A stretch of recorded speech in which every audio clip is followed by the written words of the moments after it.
স্বপ্ন কারোর সাথে শেয়ার করতে নেই, যেটা মানুষ ঘুমিয়ে ঘুমিয়ে দেখে এটাও স্বপ্ন, আবার আরেকটা আছে যেটা মানুষকে ঘুমাতে দেয় না, ওইটাও স্বপ্ন, ওটার ভিশন বলে। এই দুইটার একটাও কারোর সাথে শেয়ার করতে নেই। এর কারণটা কি? কারণটা হচ্ছে স্বপ্নের ব্যাখ্যা যেমনটা করা হয় তেমনটাই হয়।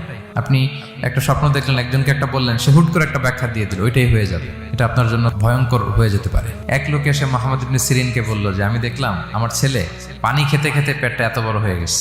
এই একই স্বপ্ন আরেকটা লোকও দেখলো, দেখে এক মূর্খের কাছে জিজ্ঞেস করলো। সে বলল, সর্বনাশ, এত বড় পেট হয়ে গেছে, তোমার ছেলে তো মারা যাবে। ঠিকই কদিন পরে ছেলেটা মারা গেল। আর একই স্বপ্ন দেখে এই লোক মুহাম্মদ ইবনে সিরিনকে জিজ্ঞেস করেছিল, উনি বলেছেন যে তোমার ছেলে তো অনেক বড় আলেম হবে। ঠিক তাই হয়েছে, ওই ছেলে অনেক বড় আলেম হয়েছে। এই ভিশনও শেয়ার করা যাবে না কারোর সাথে। বিশাল বড় একটা কিছু প্রজেক্ট নিছেন, শুরু করার আগে আপনি বলে ফেলছেন, শেষ, আর এটা হবে না। দেখবেন যে এখান থেকে কনস্পিরেসি, ওইখান থেকে শত্রুতা, ওইদিকে এটা করছে ওইটা করছে, আপনি আর আগাতেই পারবেন না। সো স্পেশালি যদি কোনো ভালো স্বপ্ন দেখেন, এট দ্য সেম টাইম খারাপ স্বপ্ন